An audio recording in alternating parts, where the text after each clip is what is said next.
Hi, it's Daniel at Pricemark here to talk to you about some standard tagging products.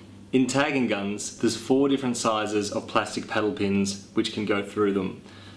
At the smallest end, you have the microfine tags, which are typically 4mm long and very thin. Then you have the fine fabric products, the standard fabric, and then you've got extra heavy duty, which is used for things like mattress tagging.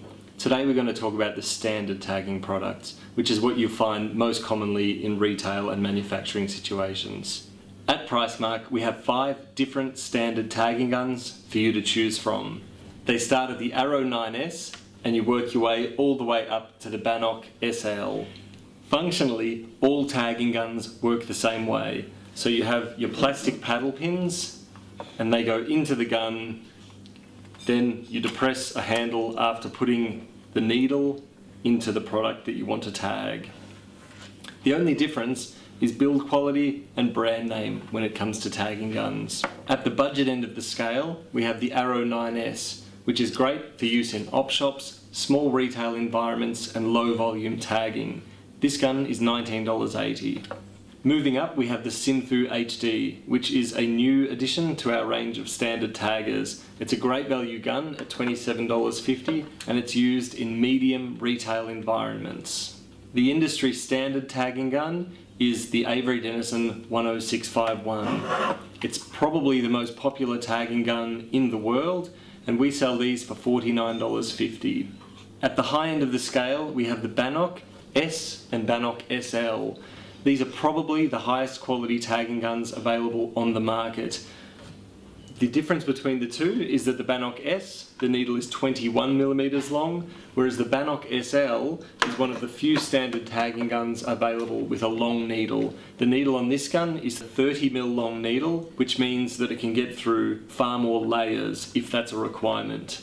The Bannock guns are typically used in high production manufacturing lines and in retail where you just need the best quality available.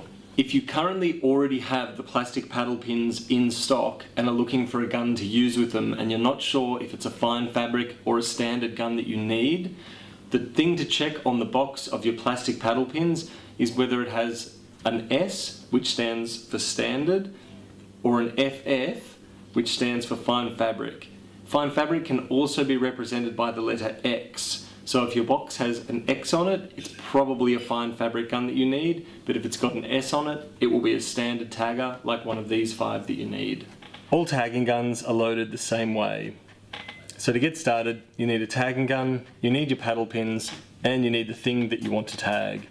To load a tagging gun, you first take the safety off the front, exposing the needle, and then if you look at it here, you'll see that there's a hole in the gun above the needle which should perfectly line up to this shaft along the back of the paddle pins. So you put that into that hole and you make sure just in here that it lines up and clicks in so that the shaft of this should be perpendicular to the needle. Once you have your tagging gun loaded, you simply put the needle through the product that you'd like to tag and you depress the trigger. That will leave one paddle in the product which won't come out on either side. Further to this, if you buy a swing ticket which comes on a perforated roll, you can tear off a swing ticket. First you put the needle through the hole on the swing ticket and then you put it through the product. Depress the trigger, and there you have a swing ticket which is attached to your product, which you can put a price or a product name on. The difference between standard and fine fabric tagging guns is just the thickness of this metal needle, so it affects how big of a hole it will leave in the product. That's usually why when people tag products, they tag them through the tag on the back of a shirt, for example, so you're not going through the front of a t-shirt. To remove the paddle pins from the tagging gun, you simply pull them from the top and they should come straight out. If you ever need to change a needle in a tagging gun, this is how you do it. All tagging guns should have a small lever up near the front of the needle. You'll note that when the lever is in a certain position, whether it's forwards, backwards, up or down, the needle will be hard in the gun.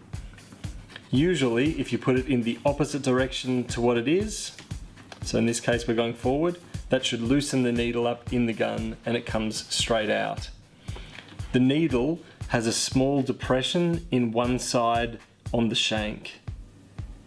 That depression has to face upwards. So in this case we're going to face it upwards. We're going to put it in the front of the gun where it will be loose, but then by moving this lever backwards, it secures it in place. In conclusion, if you're after a standard tagging gun, PriceMark can accommodate you from the very economical right up to the high-end models. As always, if you need help with these or any other products, give us a call at PriceMark on 1300 783 718.